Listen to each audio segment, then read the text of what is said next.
Isang mapagpalang panahon sa ating lahat. Ito po tagapaglingkod ninyo, karunungan ng Diyos. Tenet Martial Arts po. So ito po ay para sa mga naniniwala, no? Sa karunungang lihim, no? Sa mahilig na magkaroon ng koleksyon o sa mahilig na magkaroon ng depensa.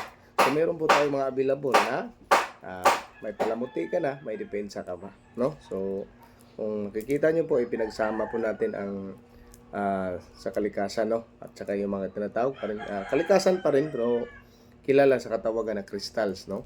So meron tayo available na QC o clear quartz at meron ding mga tiger eye, no? So nahilan natin ito gumamila silis, alam naman natin yan, no? Kung ikaw ay isang antingero, isang naniniwala sa depensa, ay alam na natin na ang gumamila silis pangunahin talaga ay magbibigay sa atin ng pangpaswerte at depensa kahit pa sa kabal, no? So yan po. So meron ding sinama nating umo na pangkalahatan, no? Depensa, gamutan at swerte.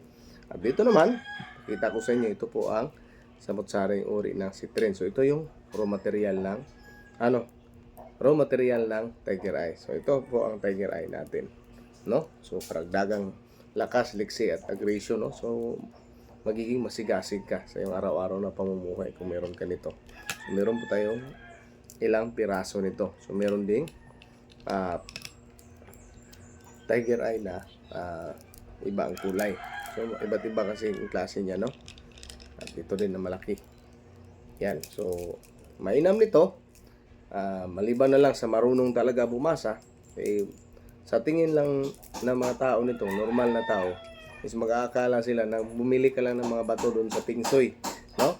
Pero limit sa kaalaman ay ito pala ay galing talaga sa mabusising pagre-ritual, konsagra at basbas na kung saan galing din mismo sa antingero. At yan ang mga kristal, no?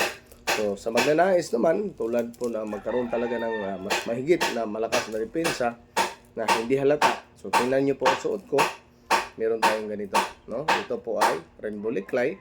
Ito po yung golden liklay. So kung napapansin nyo, para na siyang ginto o alahas, no? So hindi siya halata na pang-depensa. Maliban na lang sa mga nakakabasa talaga, no? O nakakapag-aura. So sa natural na mata, ay talagang siya ay palamuti o alahas lang sa katawan. So ito po tagapaglingkod nyo, karunungan ng Diyos. So sa susunod na vlog ko, specific po natin ang pagpaliwanag patungkol dito. So ito ang raw material natin ng mga clear quartz. So kung gusto niyo po ng pointed tulad nito, pang display sa altar, tulad naman nito, ay pwede niyo po kaming i-PM, no? May mga available po tayo nito. So isang mapagpalang panahon po. Maraming salamat.